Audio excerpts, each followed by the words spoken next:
Puso ang pamilya ang pangunahing support system ng isang tao. Pero minsan kapag sila ang nagiging dahilan ng problema natin, mas pinipili na lang ng ilan na sila'y talikuran. Ikaw kabarangay, maituturing mo bang supportive o stricto ang mga magulang mo?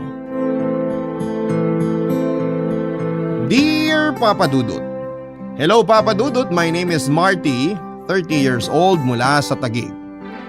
Ang story na pinadala ko sa inyo ay nangyari 10 years ago noong 20 years old pa lamang ako.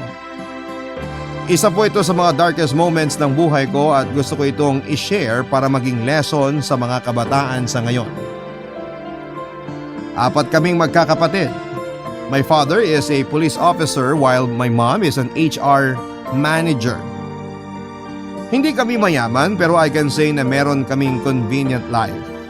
Lahat po ng pangangailangan at gusto namin ay madali lang naming nakukuha. Pero despite that, may isang bagay ako na hindi ko makuha-kuha during my younger years. At eto ay ang kalayaan. Stricto kasi ang parents ko, Papa Dudut. Pinalaki kaming military style. Marami ang bawal. Bawat galaw dapat mabilis. Bawat ginagawa ay may time limit.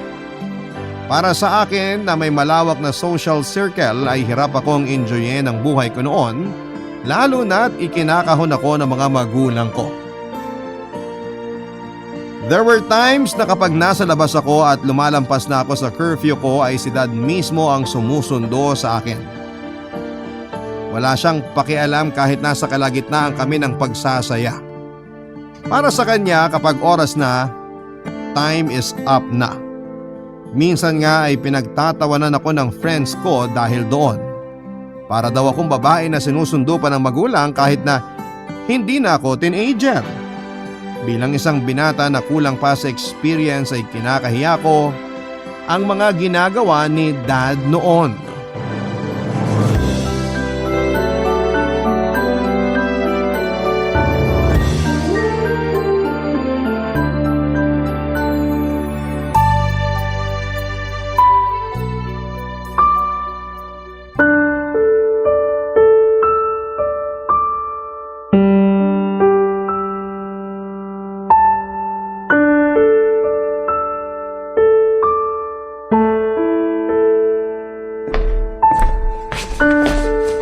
Ma, pwede ba tayo mag-usap?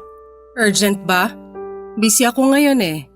Marami pa akong papers na kailangan pirmahan. Pwedeng mamaya na lang? Please, kahit ngayon lang, bigyan niyo ako ng time. Fine, ano bang kailangan mo? Kailangan mo ba ng pera? Sa daddy mo ka humingi. Hindi ko kailangan ng pera. Ang kailangan ko freedom. Ma, alam niyo ba kung anong ginawa sa akin ni Dad?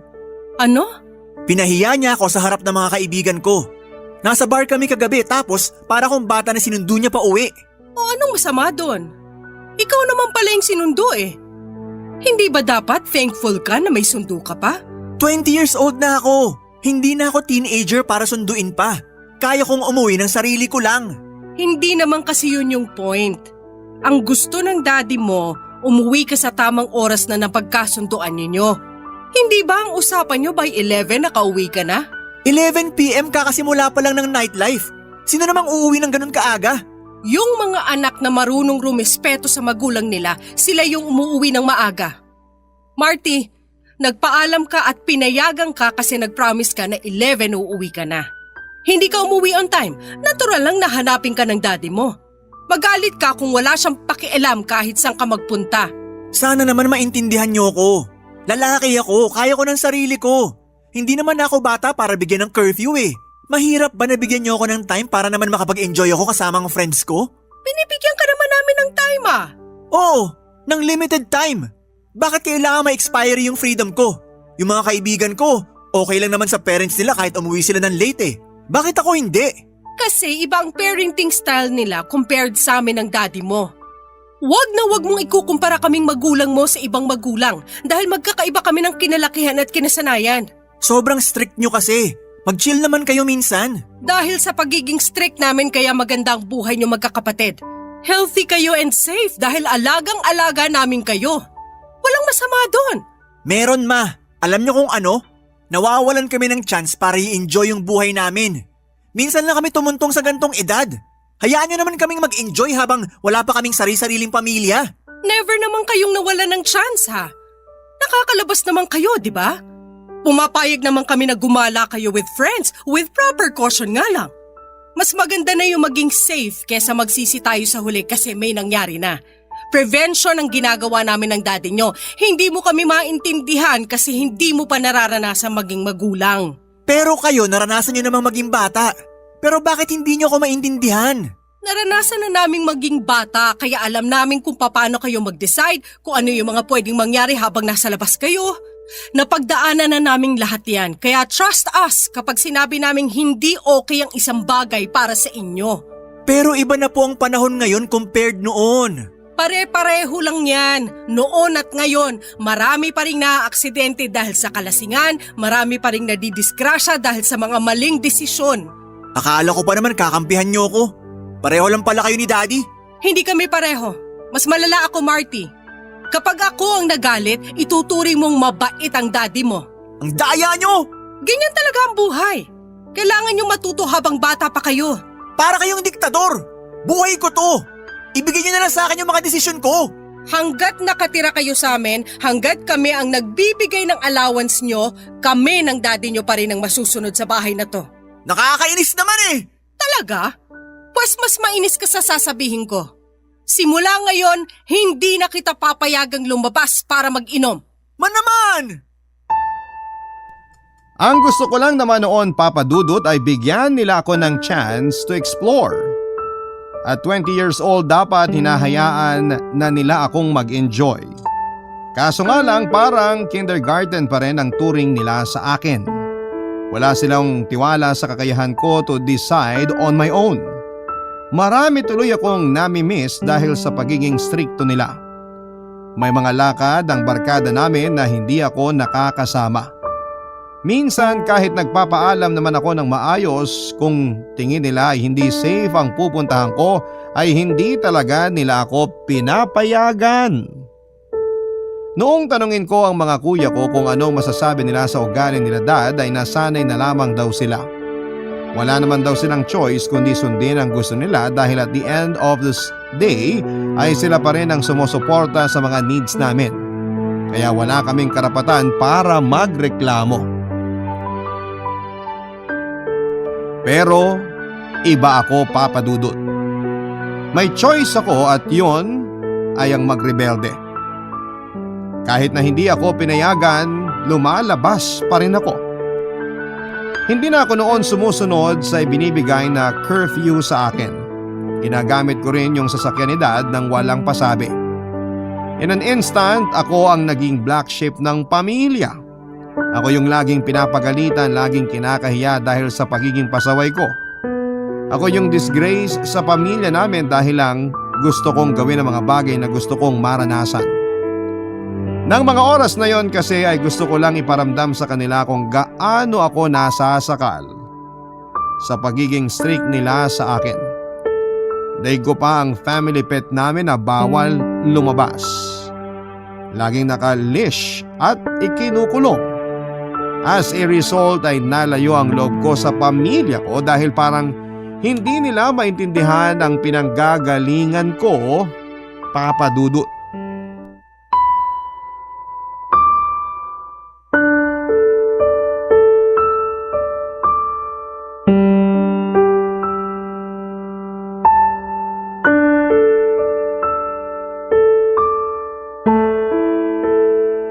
Marty, saan ka na naman pupunta? Sa labas po.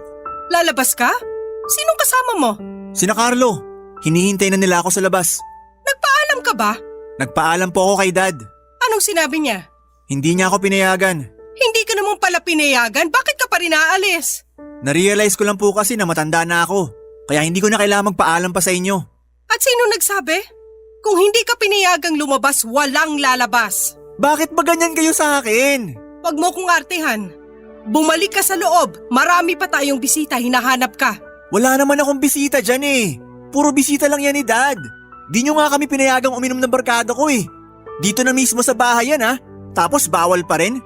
Sobrang strict nyo sa akin. Grabe.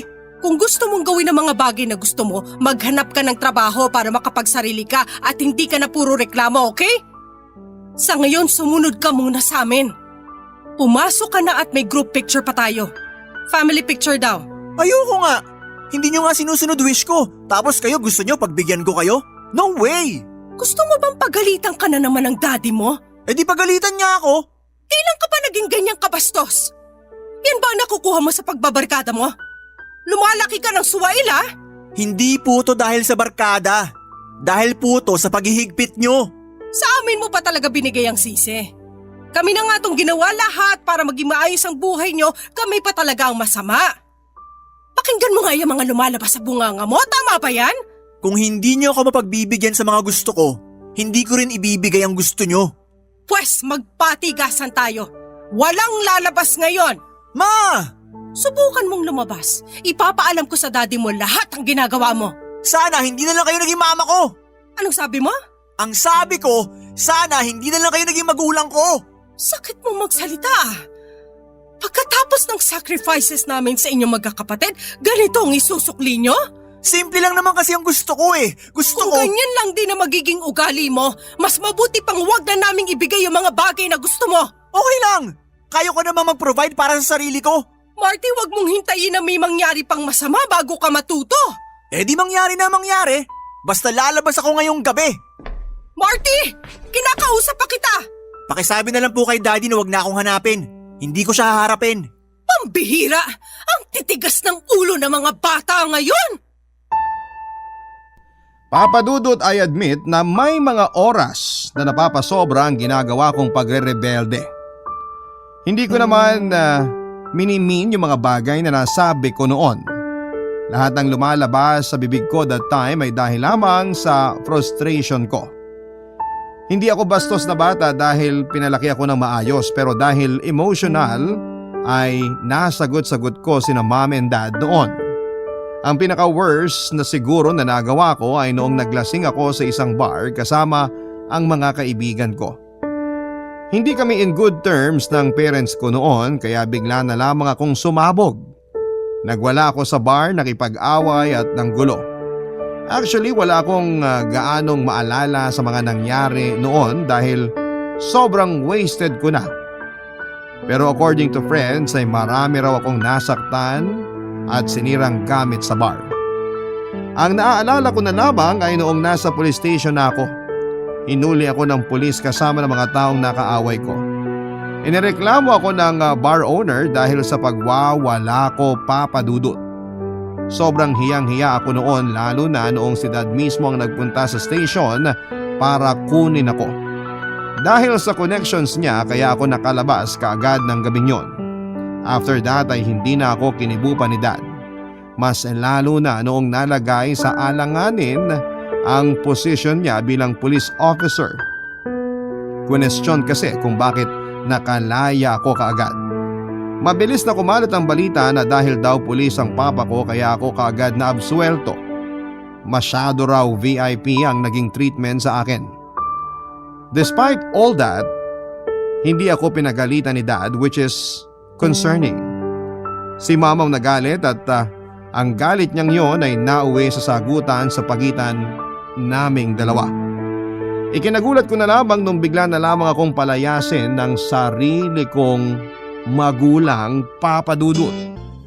Barangay Love Stories. Barangay Love Stories. Papa Dudut, matagal ko nang gustong maranasan ng maging malaya. Finally ay nakuha ko yon noong palayasin ako sa bahay. Pero hindi yon ang ine-expect kong paraan ng pagpapalaya sa akin, Papa Dudut. Sobrang sama ng loob ko noon after akong mapalayas. Pero at the same time ay itinuring ko na lang pong eto na ang kapalit ng kalayaan na pinapangarap ko. Papa Dudut, para akong ibon na nakawala sa hawla. Dumiretso ako sa bahay ng kaibigan kong si Carlo at matagal na naming family friend ang pamilya nila. Kaya walang problema sa kanila kahit na tumira ako doon ng ilang araw. Tinanggap nila ako sa pamamahay nila ng walang katanungan at sobrang nagpapasalamat ako sa kanila, Papa Dudut. Dahil wala nang pumigil sa akin ay halos gabi-gabi kami kung lumabas ni Carlo noon. Inaabot na nga kami ng umaga sa kakainom sa mga bar. Marami akong nakilalang bagong kaibigan dahil doon. Marami akong bagay na natry sa mga lakad ko with friends. Marami akong lugar na napuntahan dahil wala nang nagre-restrict sa akin. Papadudod, for the first time ay naramdaman ko kung paano maging carefree. Sa wakas ay naranasan ko na ring enjoyin ang buhay ko. Sa mga panahong yon ay saglit na nawala sa isipan ko ang parents ko. Puro alak, pagkain, pamamasyal at kung ano-ano pa ang inatupag ko kasama ang mga kaibigan ko. Wala na nga akong ibang mahihiling pa noon hanggang sa isang bagay ang nakita ko kay Carlo na siyang nagpabalik sa akin sa katotohanan.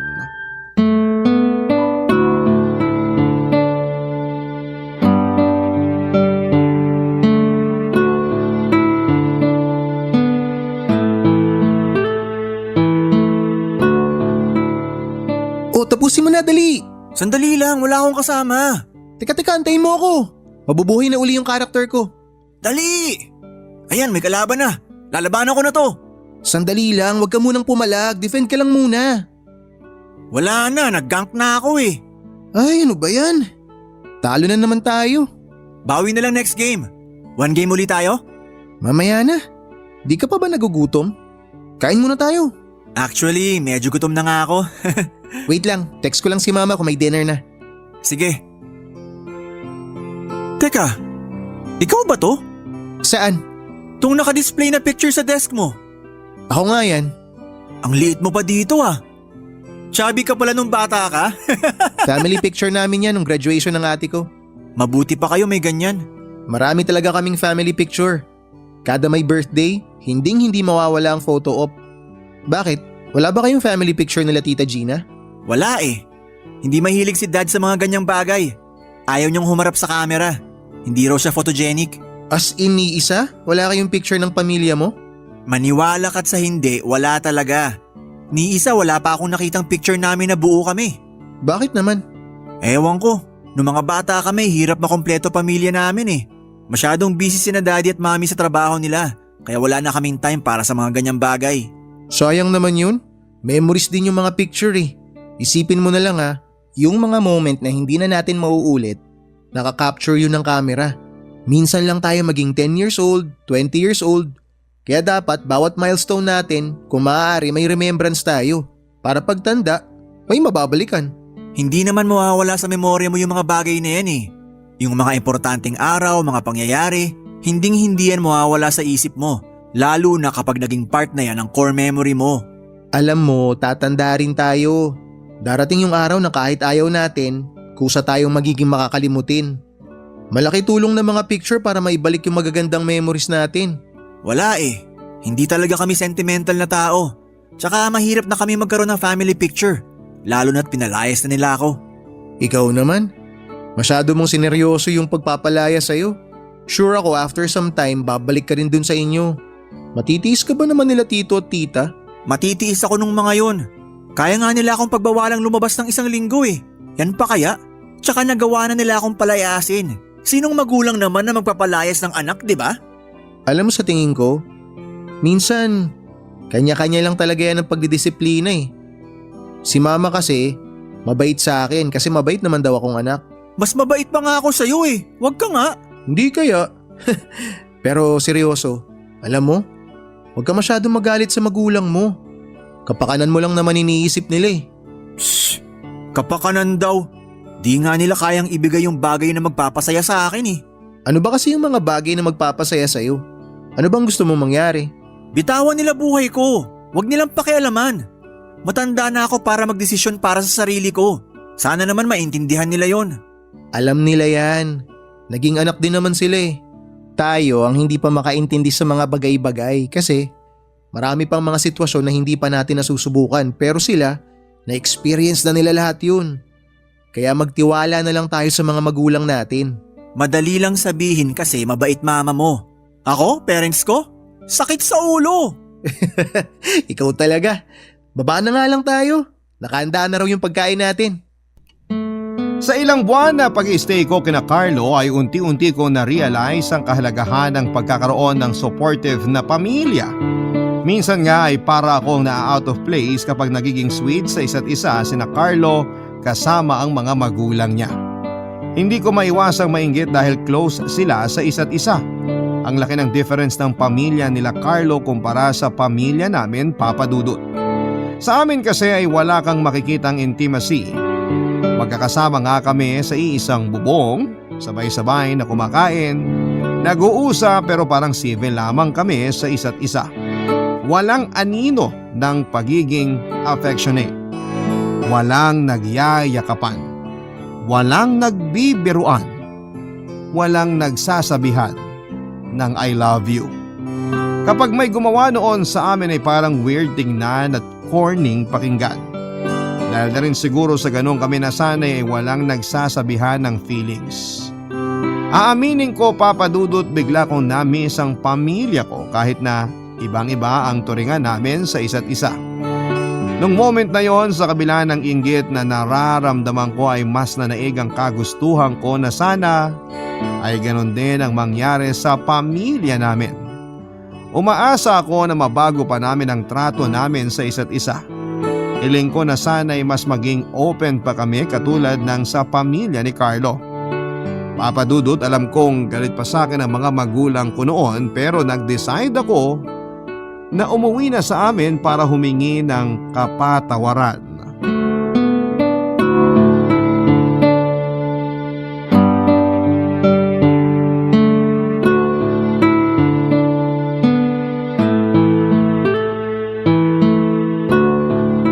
Tita Zenny, magpapaalam na po pala ako. Oh, uuwi ka na ba? Opo, salamat po sa pag-ampon sa akin. Wala yon. Basta kapag kailangan mo ng tulong, lapit ka lang sa amin. So, ibig bang sabihin yan, bati na kayo ng mama mo? Hindi pa po eh. Pero hihingi na po ako ng sorry sa kanila ni Dad pagka uwi ko. Mabuti yan. Hindi maganda ang nagtatanim ng sama ng loob lalo na't sa magulang mo pa. Hindi po kasi nila ako maintindihan minsan eh. Sobrang strict nila sa akin, nakakasakal na. Kaya tuloy nakakatampo ko minsan. Ganun talaga pag magulang. Ang tawag doon, tough love. Gusto lang nila na maging responsable ka. Pero pwede naman pong hindi gawin yun, di ba? May ibang way naman para magturo ng pagiging responsible. Kayo ni Carlo sobrang close nyo sa isa't isa kasi hindi nyo siya pinagbabawalan. May mga bawal din naman kay Carlo. Actually, marami. Napapagalitan ko rin siya kapag nagiging pasaway siya.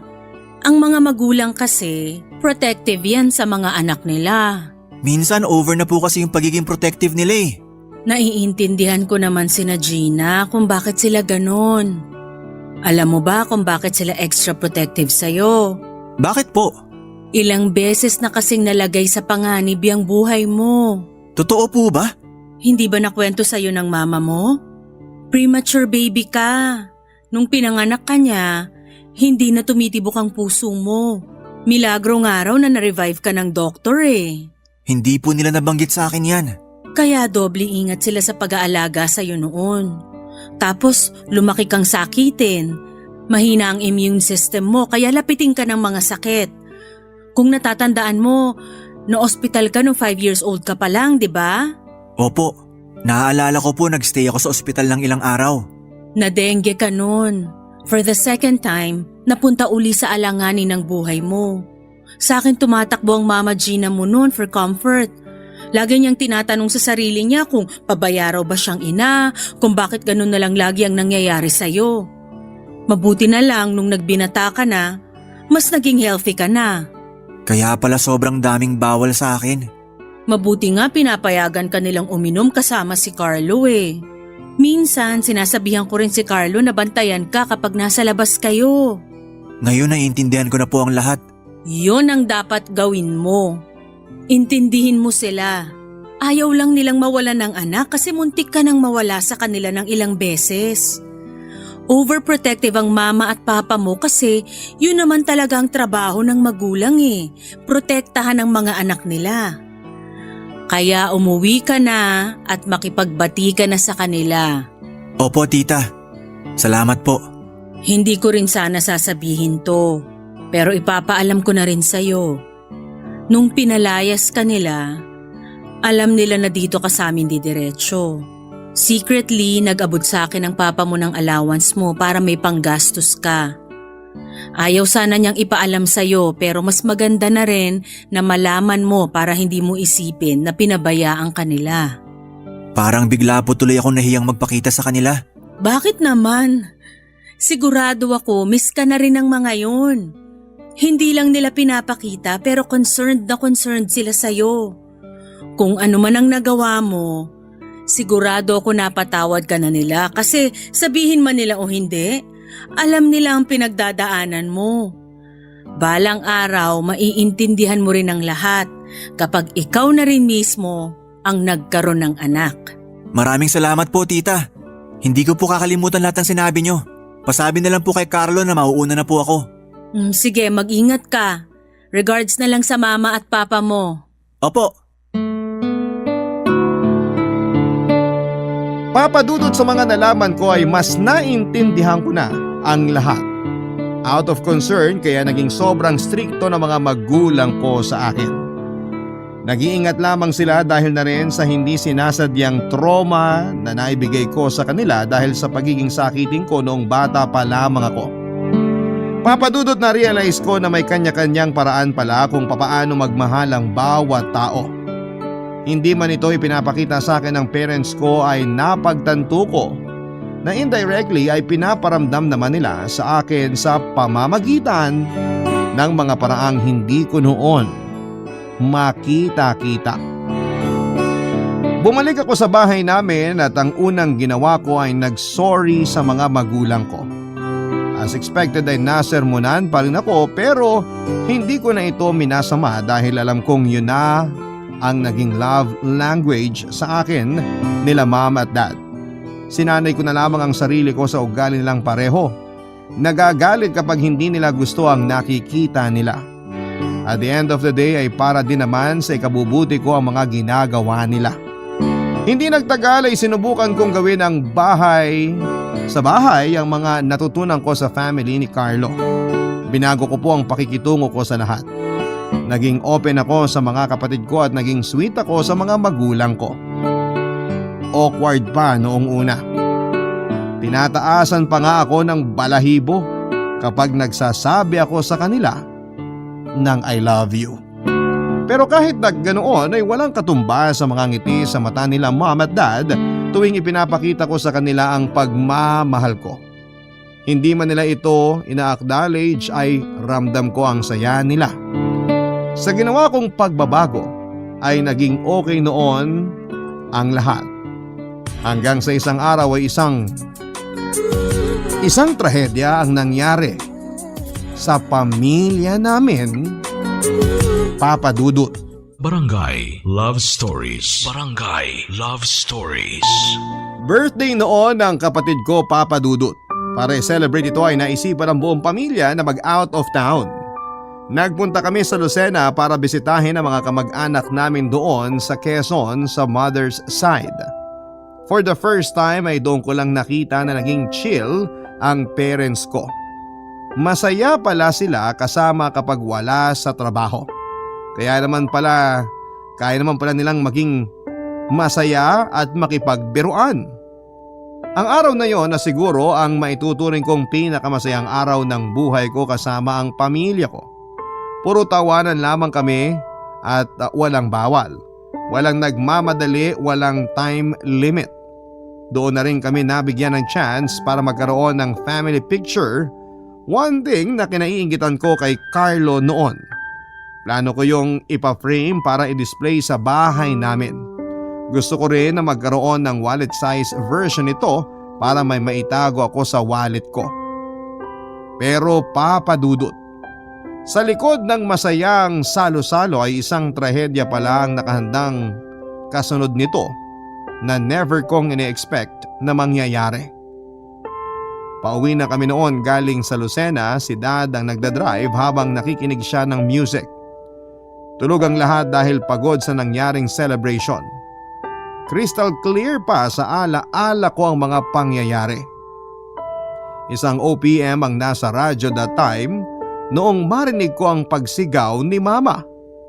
Ang kasunod nito ay bigla na lamang akong tumilapon mula sa kinakaupuan ko. Bumangga ang sasakyan namin sa kasalubong naming bus bago kami tuluyang sumalpok sa isang barrier. Papadudot ng gabing yon ay 3 katao ang nalagas sa pamilya namin.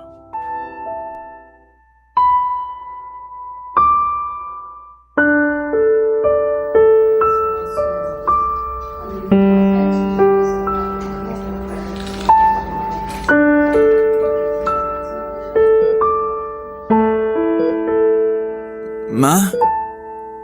Dad? Nasaan kayo? Oh, Marty, gising ka na pala. Thank you, Lord. Nasaan sina Dad? Magpahinga ka na muna. Mamaya na lang kita i-update sa mga nangyari. Wala ka bang nararamdamang masakit? Gusto mo magpatawag ako ng nurse para i-check ka? Wag na. Medyo mabigat lang ulo ko. Nasaan na sina Dad? Okay lang ba sila? Kumain ka na lang kaya muna. Mahigit 1 araw kang tulog eh. Sigurado ako gutom ka na. Nagdala si Mama ng pagkain para sa'yo kaninang umaga para kainin pagising mo. Carlo, nasan pamilya ko? Okay lang ba sila? Okay lang naman ang ate mo. Galos lang ang tinamo niya. Pupunta na raw siya dito mamaya. Mabuti naman. Sina Dad, nasan sila? Alam mo, sabi ng doktor, kapag nagkamalay ka na, ang una mong gawin, magpalakas. Kaya kumain ka muna bago tayo magkwentuhan. Ano, kaya mo bang bumangon? Bakit mo ba iniiwasan tanong ko? Tinatanong kita kung nasan ang daddy ko. Okay lang ba siya? Safe ba siya?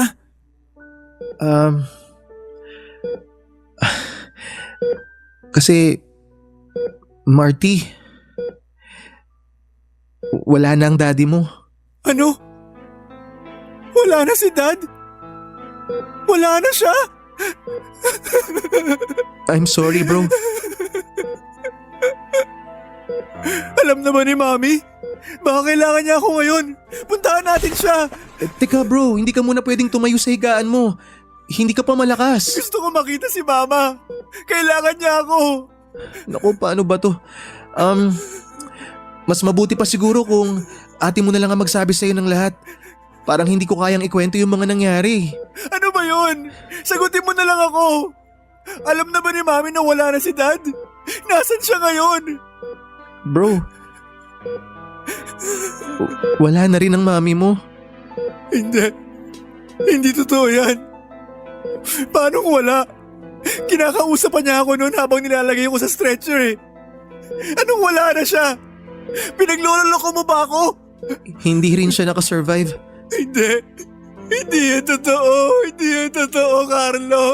Please, sabihin mo nagjo-joke ka lang, please. Teka bro, kumalma ka lang. Hindi makakatulong sa'yo kapag na-stress ka. Kaya ayaw ko sabihin sa'yo yung totoo eh. Paano ko kakalma? Patay na mga magulang ko, kakalma ako? Paano ko gagawin yun? Pasensya ka na ha. Hindi ko talaga alam kasi kung anong gagawin eh. Hindi ako sanay sa mga ganitong sitwasyon. Hindi ako marunong mag-comfort. Gusto mo bang iwan na lang muna kita para mapag-isa ka? Sige bro, lalabas na lang muna ako. Tawagin mo na lang ako kapag kailangan mo ako. Hahayaan na lang muna kita magluksa mag-isa. Sandali lang. Sina Kuya Marco, si Kuya Maki. Kumusta sila? Marty, Please, wag mong sabihin pati sila. Hindi ko kaya kung pati sila wala na rin. si Kuya Maki, nasa ICU siya ngayon. Critical pa rin yung lagay niya. Si Kuya Marco, No, buhay pa siya, di ba? Sabihin mo buhay pa si Kuya. patay na rin siya bro. Sorry talaga. Ano nangyayari? Bakit lahat sila wala na? Anong klaseng joke to? Prank ba to, ha? Kasi kung prank to, hindi to nakakatuwa. Please Marty, huminahon ka. Joke lang to, di ba?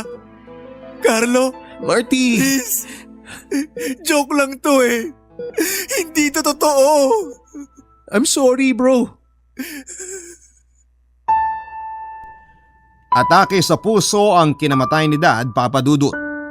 Inatake siya habang nagmamaneho kaya nawala ng kontrol ang sasakyan namin. Dumiretso ito sa kabilang lane kung saan ay nakasalubong namin ang isang bus. Nabangga ang side ng sasakyan namin sa mismong pwesto kung saan ay nakaupo si Kuya Marco. Pagkatama naman namin sa barrier ay doon napuruhan ang mami ko. Naipit siya sa may passenger's seat hanggang sa naubusan siya ng dugo. Samantala ilang linggo namang tumagal sa ICU ang isa ko pang kapatid na si Kuya Maki. Komato siya noon dahil malala ang naging tama niya sa ulo. Sa uli hindi rin siya nakasurvive, Papa Dudut. 6 kami sa pamilya namin at sa isang iglap ay 4 ang nawala. Tanging ako at ang kapatid kong babae na lamang ang natira sa pamilya namin. Hanggang sa ngayon ay parang masamang panaginip pa rin ang lahat para sa akin, Papa Dudut. Hindi ko talaga matanggap na ganon kadami ang nalagas sa mga mahal ko sa buhay. Para kaming bowling pins na tinamaan ng bola at 2 na lamang ang natirang nakatayo. Dahil sa nangyari, marami akong regrets sa buhay. Marami akong naging what ifs. Actually, hindi ko nga alam kung papaano ko nakayanan ang sakit na nangyari. Nalampasan ko ang struggle na yon sa buhay ko dahil na rin sa tulong ng mga kaibigan ko.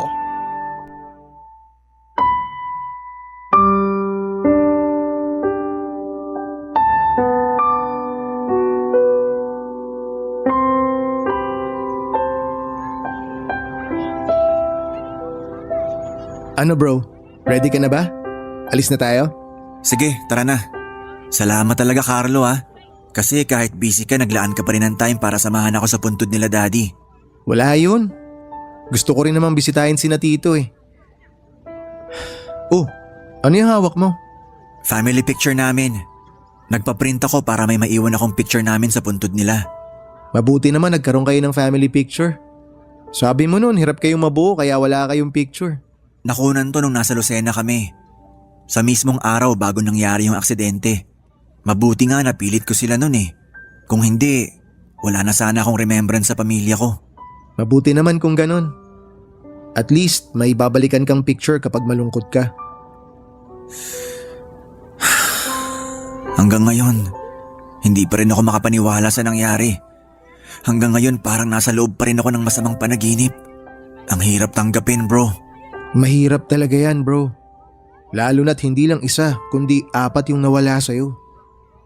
Naiintindihan ko yung sakit na nararamdaman mo. Pero bro, tandaan mo, huwag mong madaliin yung healing process mo. May karapatan kang magluksa kahit kailan mo gusto. Hayaan mo lang na oras ang magdikta kung kailan matatanggap ng puso mo yung nangyari. Sana nagkaroon man lang ng pahiwatig. Binigyan man lang sana ako ng premonition para kahit papano may nagawa ako. Ang dami kong pinagsisisihan bro. Wala naman nag-expect na mangyayari yun eh. Yun nga eh. Hindi ko in-expect na gano'n na mangyayari dahil doon na-take for granted ko yung mga oras na kasama ko ang pamilya ko. Kung alam ko lang sana na gano'n na mangyayari, edi sana naglaan pa ako ng mas mahabang oras na kasama sila. Sana nasabihan ko ba lang sila kung gaano ko sila kamahal. Sana nakapag-thank you man lang ako sa lahat ng sacrifices na ginawa nila sa akin. Sana nakabuo pa ako ng mas maraming memories kasama sila. Sana nakapag-sorry man lang ako sa mga maling nagawa ko. Kahit hindi mo nasabi yun sa kanila, alam naman nila na mahal mo sila. Alam naman nila na thankful ka, na nagsisisi ka. Kasi kung sincere yung feelings mo, kahit hindi mo sabihin, ramdam nila yun. Ang unfair talaga ng mundo. Sa dami ng pwedeng mangyari sa pamilya namin. Bakit ito pa? Hindi natin alam ang sagot dyan bro kung bakit, pero alam ko na may rason kung bakit nangyari sa'yo yun. Kung bakit nangyari to sa pamilya mo. Dapat yun yung sagot na hanapin mo. Anong purpose bakit sila nawala? Anong purpose bakit ikaw ang nabigyan ng second chance? Huwag kang maghanap ng masisisi. Maghanap ka ng rason kung bakit to ibinigay sa'yo. Kasi yung rason na yun ang magiging lesson sa buhay mo. Lesson na dadalhin mo at ipapamana mo sa mga susunod na henerasyon. Isang aral na masakit ang naging kapalit pero yun naman ang magpapabago sa buhay mo. Sana nga, balang araw maiintindihan ko rin ang lahat. Nga pala, hindi pa pala kita napapasalamatan sa lahat ng bagay na ginawa mo para sa akin. Salamat bro. Mula sa ospital, sa burol, pati hanggang ngayon, hindi mo ako iniwan. Nanatili ka sa tabi ko para alalayan ako, para bigyan ako ng lakas kung kailan papasuko na ako. Salamat ah. Promise, babawi ako sa'yo. Wala yun bro. Natural lang naman yun. Ganun ako pinalaki ng mama ko eh. Huwag ko raw talikuran yung mga kaibigan ko na nangangailangan ng tulong. Alam ko naman na kapag sa akin nangyari to, huwag naman sana iadya ni Lord pero alam ko na gagawin mo rin kung anong ginagawa ko sa'yo ngayon. Ganun ang kaibigan eh, di ba? Walang iwanan. Maraming salamat talaga. Ano, tara na? Baka mamaya abutan pa tayo ng ulan eh. Balita ako may bagyo ngayon. Meron ba? Sige, tara. Pinilit kong bumangon sa kabila ng mga nangyari. Nahirapan ako mag-adjust noong una dahil biglang naging tahimik ang dati busy naming buhay. Dahil nga sa sobrang trauma na inabot namin papadudot ay naisipan namin ang kapatid kong ibenta na lamang ang bahay namin. Ang perang nakuha namin mula dito ay ginamit namin para kumuha ng kondo na sakto lamang sa 2 tao. Ang natira ay tinabi namin sa bangko at ginawang puhunan ng kapatid ko para sa kanyang negosyo.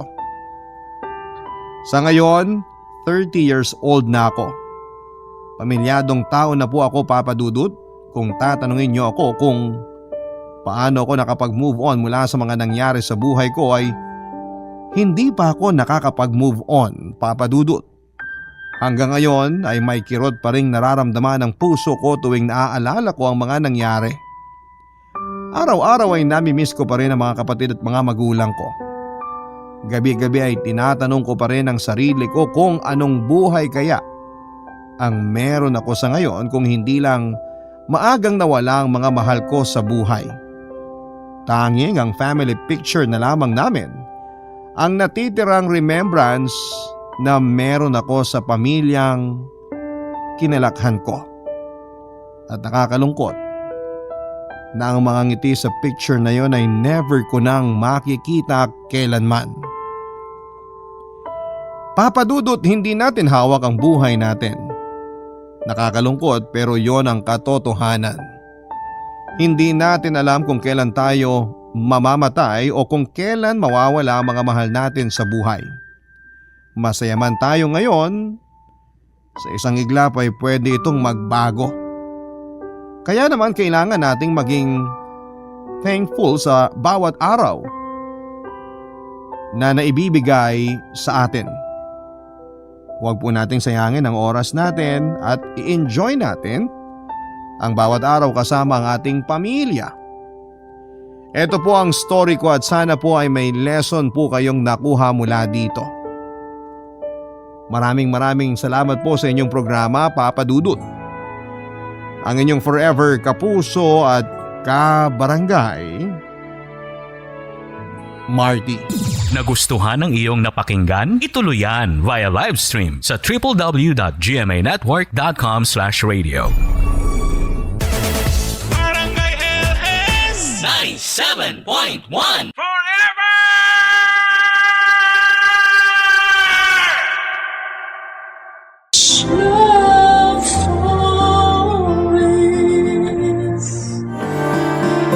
May mga sakripisyo na masarap sa kalooban, lalo na kung para yon sa mga taong mahal natin.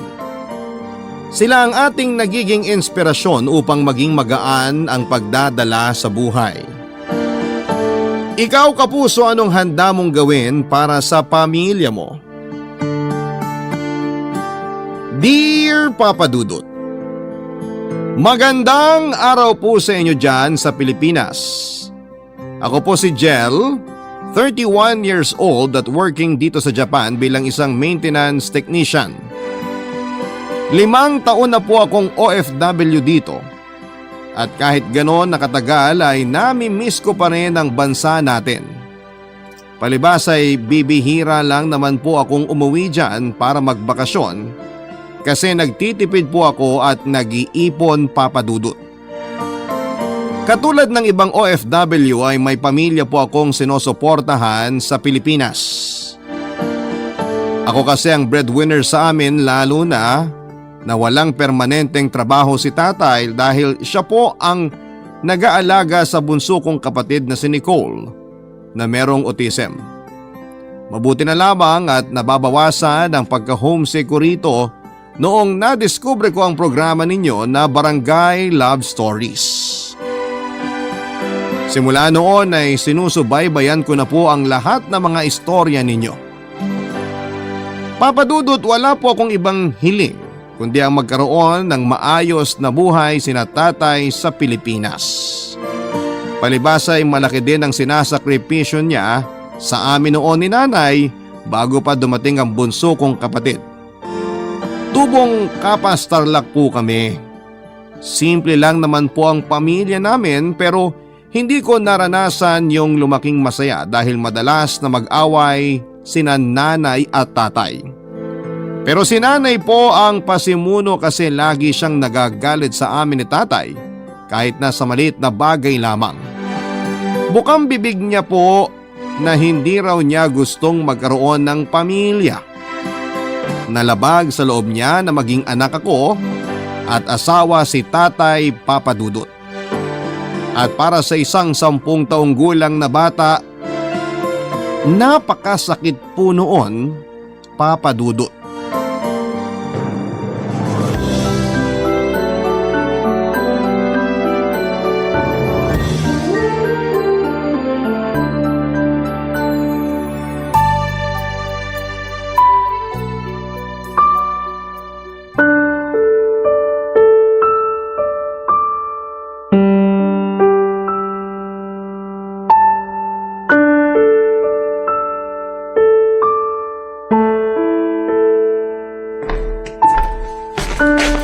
Nay, Ano ba yon? pwede po bang magpatulong sa assignment? Ano? Hindi. Kita mo nagtatahi ako rito, istorbo ka dyan? Sige na po, hindi ko po kasi maintindihan tong nakasulat sa libro eh. Sino ba sa atin yung nag-aaral? Ako ba? Ako po. Oh, bakit di ka nakikinig sa instruction ng teacher mo? Tapos ako tatanungin mo? Nagpapatulong lang naman ang anak mo, Joanna. Hindi mo siya kailangang sigawan. Jel, anak. Sandali, marumi pa si tatay. Pero gusto ko na po kayong yakapin at i-kiss. Maghuhugas muna ako ng kamay at magpupunas ng pawis. Hay, nako. Kaya lumalaking walang takot sa akin yung anak mo eh. Lagi mo kinakampihan. Bakit kailangan lumaking natatakot sa'yo si Jel? Hindi ba pwede na lumaki siyang may respeto sa atin bilang mga magulang niya? Tigil-tigilan mo nga ako sa kagaganyan mo, Chito. Tsaka wag ako yung pangaralan mo. Yang anak mong pasok ng pasok sa eskwelahan pero mukhang walang natututunan. Meron naman po, pero nakalimutan ko lang yung sinabi ni ma'am. Oh, kita mo na? Bata-bata mo pa makakalimutin ka na? Jel, anak, huwag ka nang umiyak. Joanna naman. Bakit parang ako yung may kasalanan? Hoy, Jel! Tigilan mo nga yung kaiiyak mo! Hindi naman kita inaano, napakadrama mo! Manang-mana ka dyan sa ama mo! Magmamana talaga sa akin si Jel kasi anak ko siya. Sa'yo, anong minana niya? Huwag naman sana yung kasungitan mo. Anak, huwag ka nang umiyak. Si tatay na lang magtuturo sa'yo mamaya kung ayaw ng nanay mo. Hoy, Chito, huwag kang magsalita ng ganyan. Parang ang tono mo, inaapi ko yung anak mo ah. Hindi pa ba? Lagi mo ang sinusungitan si Jel. Parang hindi ka niya nanay ah. Ayoko naman talagang maging nanay ng batang yan. Joanna, ano ba? Totoo naman sinasabi ko. Ayoko pang maging nanay, alam mo yan. Simula nang dumating sa buhay ko yung batang yan, maraming pangarap ko yung nasakripisyo. Siya yung malas sa buhay ko. Hindi malas si Jel. Kaya tigilan mo ang pagsasalita ng hindi maganda sa anak natin. Ikaw lang naman ang may gusto sa batang yan. Kasi kung tatanungin mo ko, ayoko pa rin sa kanya. Alam mo kung tutuusin, kasalanan niyo talagang dalawa kung bakit hindi ko natupad yung mga pangarap ko noon eh. Sana kung hindi mo ako binuntis, nakapagtapos ako ng pag-aaral, nakapagtrabaho ako at kumita ng pera. Baka nga wala na ako rito sa Pilipinas kung di kita naging asawa eh. Pareho nating ginusto yung nangyari. Kaya wag mo nga sa akin isisi ang lahat. Sana talaga pinalaglag ko na lang yung anak mo. Ikaw lang naman may gusto sa kanya. Tumahimik ka na. Hindi ka ba nahihiya kay Jel? Hindi! Wala akong pakialam kung malaman pa niya para alam niya kung bakit ayoko sa kanya. Ay nako, makatulog na nga. Nakakabwisit kayo mag-ama. Panira ng gabi.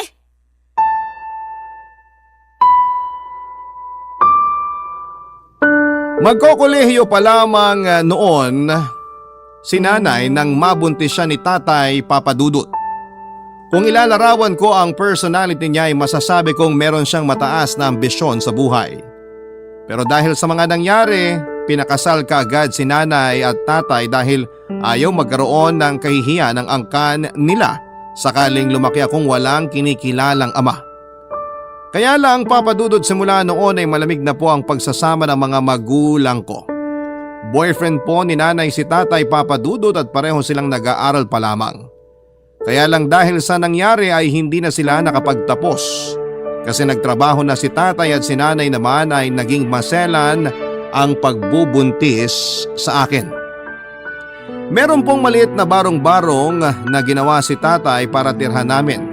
Pero hindi po yun kasing ganda ng mga bahay na sementado na pangarap ni nanay. Pero para sa akin ay sapat na yon dahil hindi kami naiinitan o naaarawan. Lagi pong pinamumukha ni nanay sa akin na hindi niya ako gusto kahit naggaling ako sa sinapupunan niya. Marami na pong insidente na pinabayaan niya ako noong bata ako kaya madalas akong magkasugat, mapilayan, ubuhin at sipunin. Mitya rin yun ng pagtatalo nila ng tatay ko pero sa huli ay inuunawa pa rin niya si nanay. Gusto ko pong makisimpatya sa pinagdadaanan ng nanay ko pero mali namang isisi niya sa amin ni tatay yung mga bagay na nangyari na. Hindi nga nagtagal ay nagkaroon po ako ng kapatid si Nicole pero may autism po siya bagay na mas nakadagdag sa alalahanin ng aming mga magulang.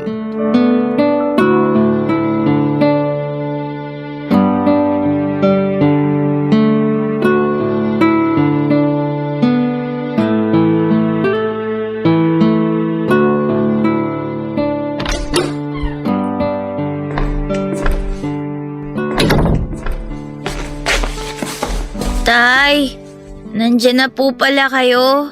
Oo anak. Teka, bakit bumangon ka? Kasi natulog po ako kanina, wala pa kayo. Kararating ko lang. Bakit po kayo ginabi? May inasikaso lang si tatay. Ay. Jel, anak, may sasabihin ako sa'yo.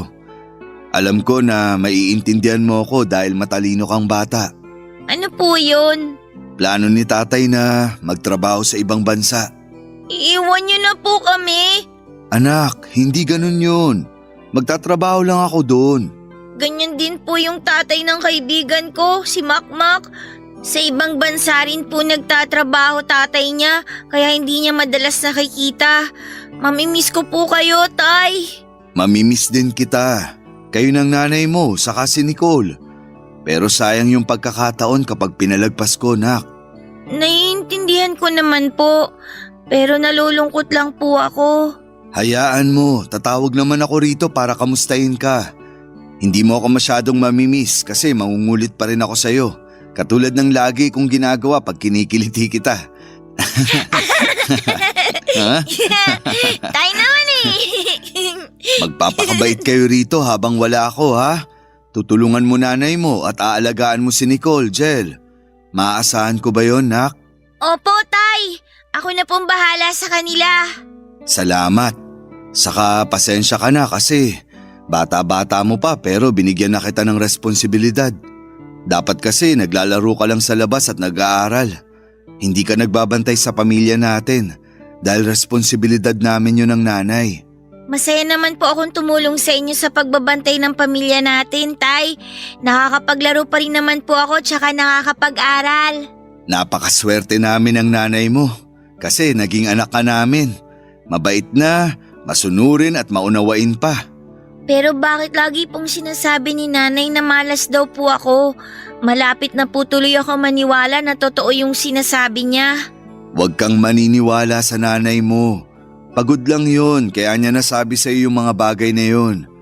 Hindi totoong malas ka. Ikaw kaya ang swerte namin. Kayo ng kapatid mo. Sa akin ka maniwala, anak. Opo, Tay.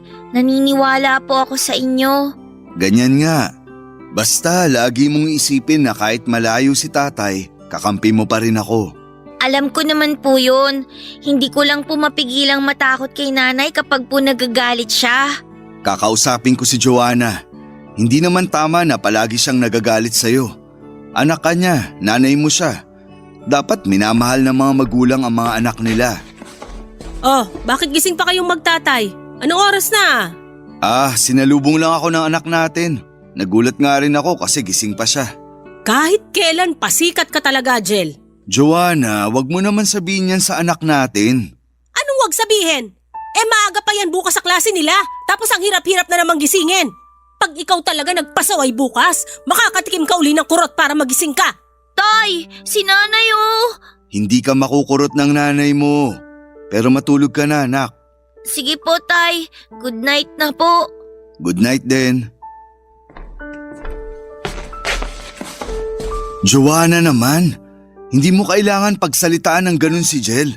Natatakot tuloy sa'yo. Saka anong kukurutin na naman? Ikaw pala yung may kagagawa ng pasanong bata sa tagiliran? Ano kung ako? Ipapademanda mo ako? Hindi natin kailangan umabot sa ganun. Kaya nga sinasabi ko na wag mo nang saktan si Jel. Anak natin yun. Ikaw na may sabi, anak natin. Saka kung makapagsalita ka, akala mo grabe ginawa ko dyan sa anak mo? Hoy, kurot lang yon. Nakakapikon kasi siya. Ilang beses ko nang ginising, ayaw pang bumangon. Ayun, napapala ng mga batang pasaway.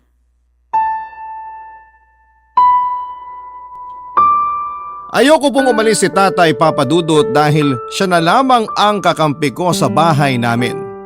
Bagaman 10 taong gulang pa lamang ako ay naiintindihan ko na po ang hirap na pinagdaraanan namin. Karpentero po ang tatay ko at minsan ay umi-extra siya sa palengke bilang kargador at butcher ng mga karning baboy. Pero hindi po sapat ang perang kinikita niya para suportahan ang lumalaki naming pamilya at pangangailangan ng bunso kong kapatid. Doon na nga po nag-decide si tatay na mag-abroad. Lumipad po siya ng pa-Taiwan, Papa Dudut. Sa pag-alis ni tatay, ako po yung tumayong katuwang ni nanay sa bahay namin. Ako ang katukatulong niya lalo na sa pag-aasikaso sa kapatid kong special child, Papa Dudut. Aaminin ko na noong nawala si tatay ay mas dumalas ang pagsusungit at pagreklamo ni nanay tungkol sa kung gaano niya kaayaw sa amin ng kapatid ko. Siyempre bilang nakakatanda at higit na nakakaunawa, nasasaktan ako ng husto dahil para sa akin ay wala kaming kasalanan ni Nicole. Hindi kami ang sumpa, Papa Dudut, sa pamilya dahil sa una pa lang ay hindi rin naman namin hiniling na isilang at maging anak nila ng mga magulang ko, Papa Dudut. Barangay Love Stories. Barangay Love Stories. Lumipas po ang ilang taon, Papa Dudut, at hindi na lamang namin namalaya na halos 8 taon na si tatay sa abroad. Bihira lang din siyang umuwi sa amin dahil sinasabihan siya ni nanay na imbis na gumastos ng malaking pera sa pagbabakasyon ay ipadala na lamang niya sa amin sa Pilipinas ang pera. Pero pinagtataka ko lamang kahit na ganoon na katagal na nakaalis simula noong mag-OFW si tatay ay hindi pa rin maayos yung bahay namin katulad ng laging bukang bibig ni nanay na pangarap niya. Naiintindihan ko naman na magastos magpagawa ng bahay pero yung bahay namin ay napakarami pa pong kulang para masabing tapos na. Bukod doon ay hindi ko talaga alam kung saan dinadala ni nanay ang perang pinapadala ni tatay dahil lagi naman niya kaming tinitipid ng kapatid ko lalo na sa pagkain. Ni hindi rin niya kami binibilhan ng bagong damit o sapatos. Bagay na minsan kong pinagdadamdam sa kanya bilang bata noong araw. Pero kung meron man akong kinakainisan kay nanay, iyon ay ang malimit niyang pagalitan ng bunso kong kapatid na may espesyal na kondisyon. Wala kasing tiyaga si nanay sa pag-aalaga kay Nicole, Papa Dudut. Hindi talaga sila close. Ako po yung nagpapakain at nakikipaglaro sa kapatid ko, kaya masasabi kong sanggang dikit kami. Kapag pinapagalitan ni nanay si Nicole ay ugali niyang magtago sa ilalim ng kumot dahil pakiramdam niya ay ligtas po siya doon, Papa Dudut.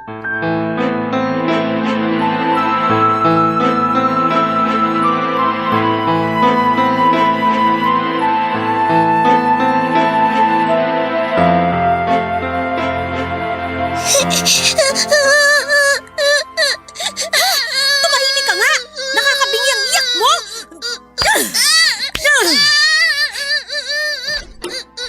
Isa, di ka patatahan? Ha? Nay, nandito na po. Teka, Nay! Huwag niyo po saktan si Nicole! Ate! Ate! Nicole? Ana, andito na si ate. Nanay, palo ako! Palo ako, nanay! Sakit! Sakit! Nay, bakit niyo naman pinalo si Nicole?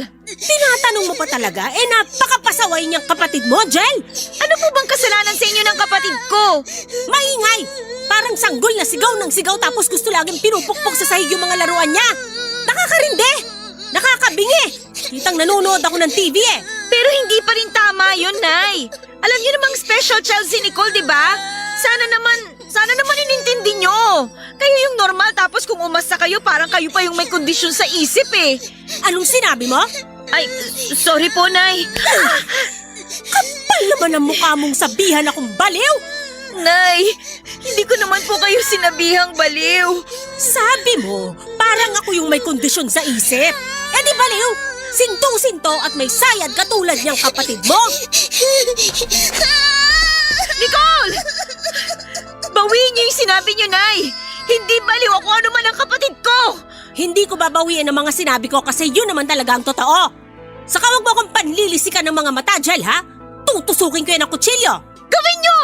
Diyan naman kayo magaling eh! Hoy! Bumalik ka nga rito, kinakausap pa kita! Ewan ko sa inyo, Nay! Bahala na kayo! Mas kailangan ako ng kapatid ko! Papa Dudut, mahal na mahal ko po si Nicole.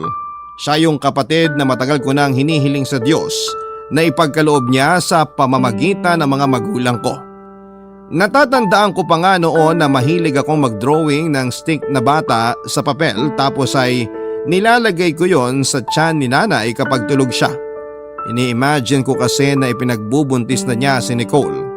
Kahit na hindi ko pa naman alam kung magiging babae o lalaki siya. Basta sa isip ko lang noon, anuman na maging kasarian niya o itsura ay mamahalin ko siya dahil kapatid ko siya.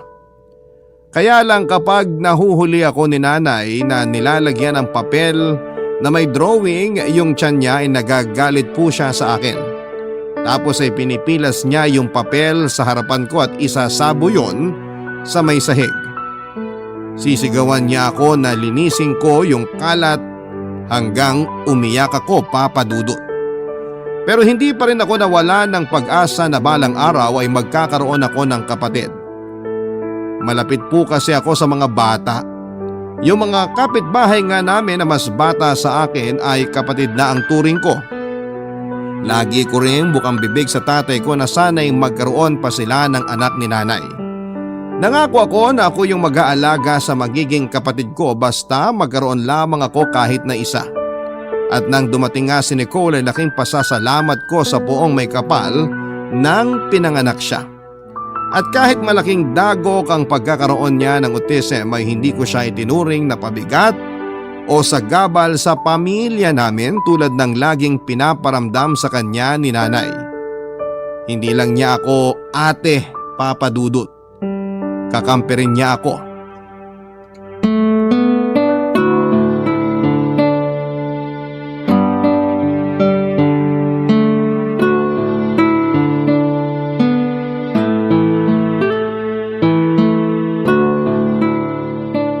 Nak, kamusta ka na? Ayos lang naman po ako, Tay. Yung pag-aaral mo, ayos lang ba? Wala ka pang boyfriend? Wala pa po. At ayos na ayos din po ang pag-aaral ko. Kayo po, kumusta po kayo dyan? Ganun pa rin. Malungkot kasi malayo ako sa inyo. Miss na miss ko na kayo ng kapatid mo at ng nanay nyo. Miss na miss na rin po namin kayo, Tay. Lagi nga po kayong tinatanong sa akin ni Nicole. Talaga? Anong tinatanong niya? Kung kailan daw po kayo uuwi. Kung kailan daw niya po kayo makakalaro. Mahilig po kasi kaming magbahay-bahayan ni Nicole eh. Ginagawa naming tolda yung kumot niya. Kunwari, bubungin ng bahay. Tapos naglalaro kami sa ilalim nun.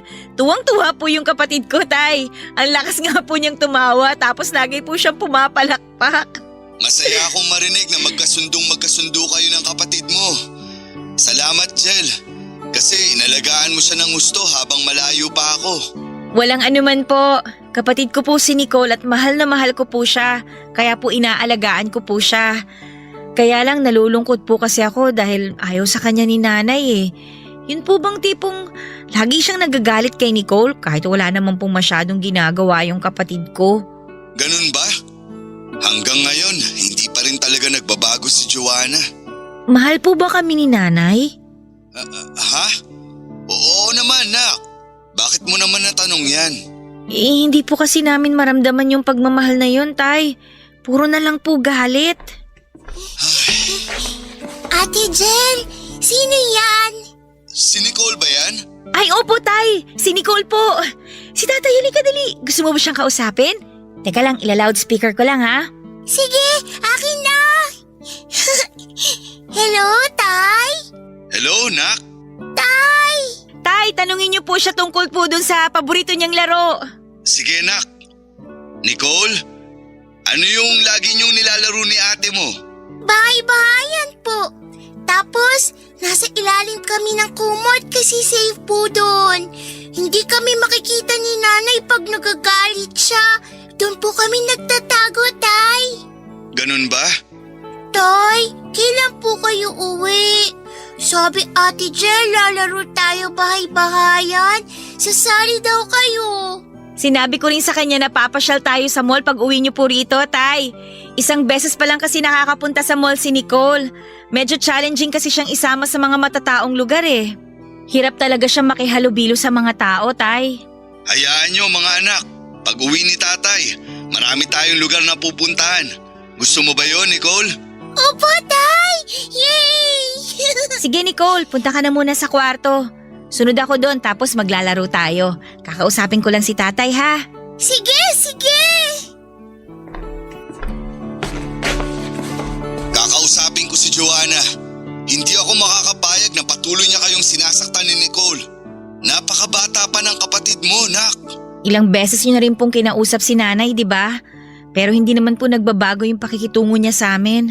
Simula bata pa ako, ayaw niya talaga sa akin. Tapos dumating si Nicole at nang malaman nga natin yung kondisyon niya, lalo kaming tinuring na sumpa ni nanay sa pamilya natin. Ginagawa ko naman po lahat para maging malapit kami sa isa't isa. Ang kaso siya yung laging lumalayo. Hindi ko na po alam kung paano siya aamuin eh.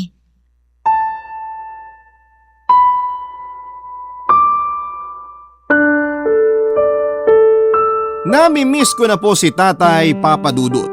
Kung pwede lang sana na hindi na siya magtrabaho sa malayo para sama-sama na lamang kami sa bahay.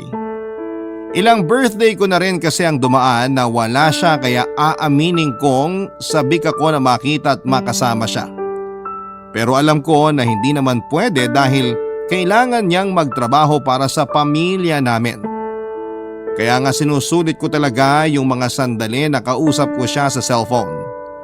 Nagkukwento ako sa kanya ng mga ganap sa buhay para kahit papaano ay wala siyang ma-missed. At bukod doon ay maramdaman ko rin na kasama ko siya, Papa Dudut.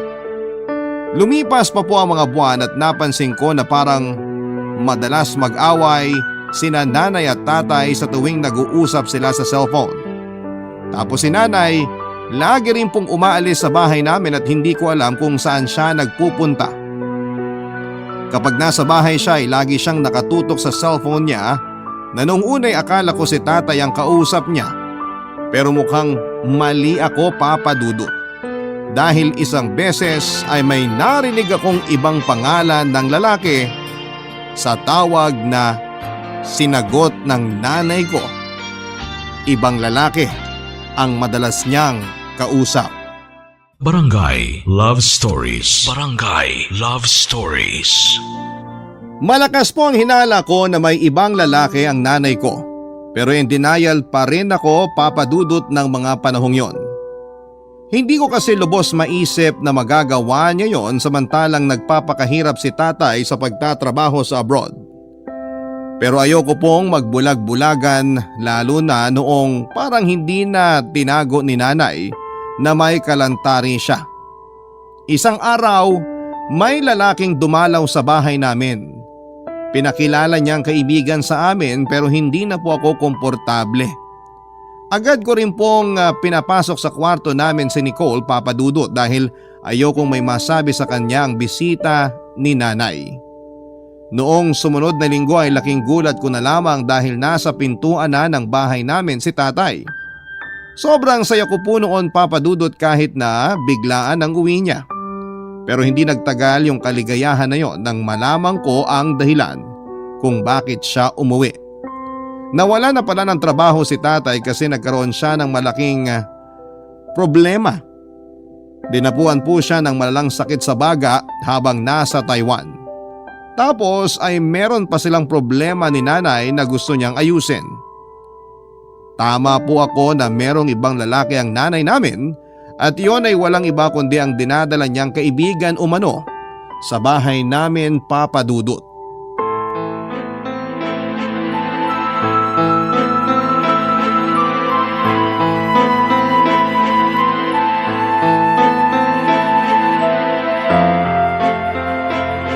Pakiusap, Joanna. Huwag mo kaming iwanan ng mga anak mo. Huwag kang umalis. Huwag mo nga akong pigilan, Chito! Aalis ako kasi ayaw ko na kayong kasama! Saan ka pupunta? Dun sa lalaki mo? Wala ka na ron! Ano bang meron siya na wala sa amin? Kami ang pamilya mo. Marami siyang meron na wala sa pesteng pamilyang sinasabi mo. Saka wala siyang mga anak. Pareho kami ng gusto kasi ayaw namin sa mga bata. Anong sinabi niyo, Nay? Jel, Nicole, anong ginagawa niyo rito? Nagising po kami kasi narinig namin kayo nagtatalo eh. Oh, ayan! Ang hingi mo kasi, Chito! Ay, kailan ka talagang lalaki ka? Jel, patahimikin mo nga yung kapatid mo. Nicole, tahan ka na. Huwag ka na matakot. Nandito si ate. Joanna, pag-isipan mo nga yung gagawin mo. Gusto mo ba talaga kaming ipagpalit sa lalaking yun? Oo, at hindi na magbabago ang isip ko kahit pag-isipan ko pa ng 100 beses. Pero bakit, Nay? Bakit niyo ginagawa sa amin to?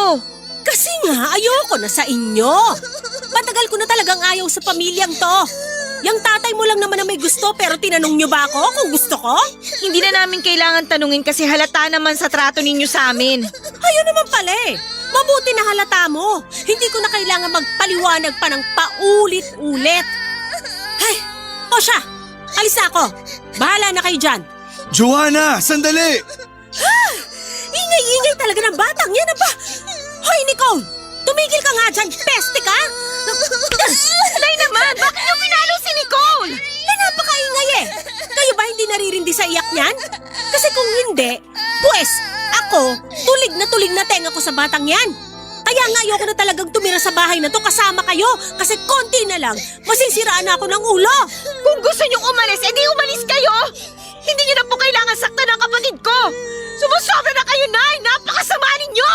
Ako pa talagang masama? Ako pa talagang sumusobra? Naririnig mo ba yung mga sinasabi mo sa akin, Jel? Nanay mo pa rin ako! Nanay nga namin kayo! Pero nagpakananay ba kayo sa amin? Hindi naman, di ba? Trauma lang ang ibinigay niyo sa amin ni Nicole! Kaya wala kayong karapatang sabihin na nanay namin kayo! Kasi, yung mga kilala kong nanay, mahal yung mga anak nila! Hindi nila sinasaktan at mas lalong hindi nila iniiwan! Umalis pa rin po si Nanay, Papa Dudut. Ewan ko pero hindi ko lubos maisip kung paano niya kami nagawang iwanan at abandonahin, Papa Dudut. Hindi ba siya nakonsensya at hindi ba siya nagdalawang isip na ipagpalit kami sa iba? Kasi kung hindi ay napakasama niyang ina. Labis po ang lungkot ni tatay nang sumama si nanay sa kabit niya at magkahalong pagkadismaya at galit naman ang naramdaman ko para sa sarili kong ina. Naisip ko tuloy na ganun ba niya talaga kami kaayaw makasama. Anak naman niya kami ni Nicole at galing kami sa tiyan niya. Dugot laman nila kami ni tatay pero paano niya naatim na iwanan kami? Ang masakit doon, Papa Dudut. Nadiskubre namin na tangay din ni nanay ang malaking pera na inipon niya mula sa mga pinapadala ni tatay. Kaya pala lagi niya kaming tinitipid. Kaya pala lagi niyang sinasabi noon na wala siyang pera kahit nagpadala si tatay. Yun naman pala ay tinatago niya yon para sa pansarili niyang kapakanan at pakinabang. Dahil nga po sa mga nangyari, nahirapan kaming makausad, Papa Dudut. Sunod-sunod na nagkasakit si tatay at si Nicole ng malalang trangkaso kaya napilitan po akong huminto sa pag-aaral para humanap ng mapagkakakitaan. Para sa akin ay mas mahalagang pamilya ko kesa sa pangarap ko. Kaya naman nagpursige ako sa pagtatrabaho at pinagtiyagaan ko ang maliit kong kita bilang assistant sa isang butika sa bayan namin. Mabuti na lamang dahil naagapan yung sakit ni tatay dahil sa perang kinita ko na pinangpa-check up namin at pinambili ng gamot. Gumaling din po si Nicole, Papa Dudut, kaya nabawasan yung malaking alalahanin ko sa dibdib. Isang araw, inalok ako ng kaibigan at dating kasamahan ko sa butika kung gusto ko raw mag-ibang bansa. Meron kasing programa yung ahensya na pinasukan niya para sa mga nagnanais magtrabaho sa Japan. Hindi na po ako nagdalawang isip at pumayag ako at agad po akong nagpaalam sa tatay ko, Papa Dudut.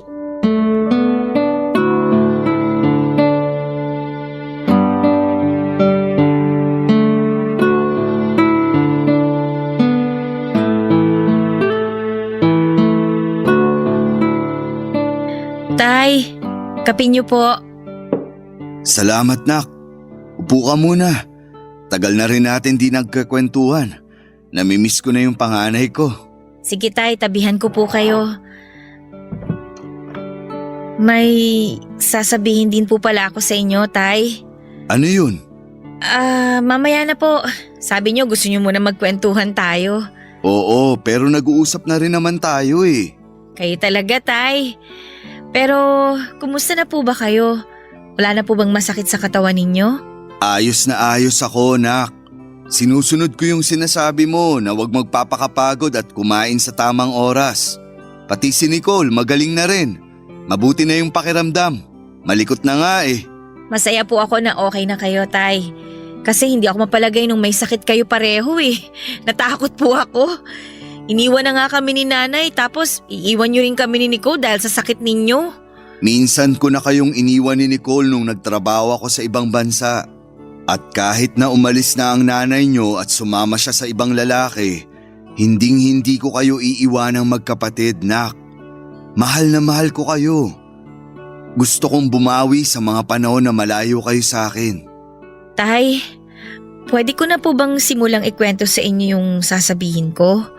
Sige, ano yun? Plano ko po kasing magtrabaho sa Japan.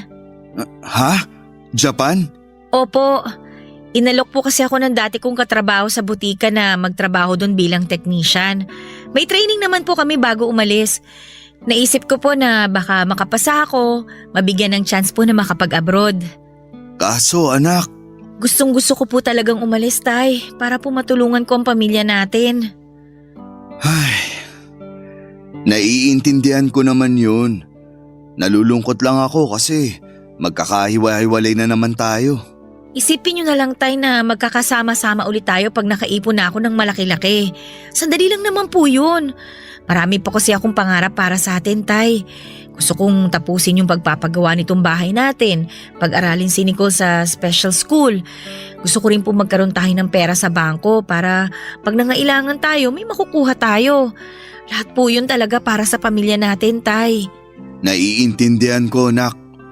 Pero isama mo rin sa mga pangarap mo ang sarili mo. Malaki-laki na rin sinakripisyo mo para sa pamilya natin. Una na dun yung kabataan mo. Tapos yung pag-aaral mo. Masaya naman po ako habang nagsasakripisyo kasi para yun sa pamilya natin. Pakiramdam ko nga po hindi ako lugi eh. Kaya nga po talagang desidido akong umalis para matupad ko po yung pangarap natin, Tay. Kayo po ni Nicole ang inspirasyon ko. Mahal na mahal kita, Jel. Mag-iingat ka doon, ha? Ngayon pa lang nagpapasalamat na ako. Kasi mabuting anak ka. Sana patuloy kang pagpalain ng Diyos. Ibigay niya ang katuparan ng mga pangarap mo sa buhay na to. Natuloy po ang pag-alis ko papunta sa Japan, dala ang pag-asa na mabigyan ng maayos na buhay sina Tatay at Nicole sa Pilipinas. Lahat naman po yata ng mga OFW ay may pare-parehong sentimiento. Hindi po madali ang adjustment na ginawa ko rito, lalo noong mga unang taon ko, pero wala akong hindi kakayanin para sa 2 taong mahal na mahal ko, Papa Dudut. Kahit buhay ko ay handa kong ibigay para kina Tatay at kay Nicole. Kung tatanungin ninyo ako kung may balita pa ako sa nanay ko ay wala na po. Hindi na rin ako interesado sa kung anumang nangyari sa buhay niya. Pero aaminin ko na may mga gabi pa rin naaalala ko siya at kung paano niya kami walang pagdadalawang isip na iniwan at pinagpalit sa iba. Wala po kong hangad na masama sa nanay ko pero ayoko na po siyang makita pang muli. Hiling ko sana ay dumating na yung araw na maski alaala niya ay mawala na rin sa isipan ko dahil karamihan naman sa mga yon ay malungkot at masakit na alaala. Maraming salamat po sa inyo, Papa Dudut, sakaling mapili po ninyong basahin ang storya ng buhay ko. Sana po ay kinapulutan ito ng aral at inspirasyon ng mga kabarangay natin. God bless po sa inyong programa at istasyon. Buwabati po ako ng manigong bagong taon. Ang inyong kapuso at kabarangay forever, Jel. Nagustuhan ng iyong napakinggan? Ituloy yan via live stream sa www.gmanetwork.com/radio. Barangay LS 97.1 Forever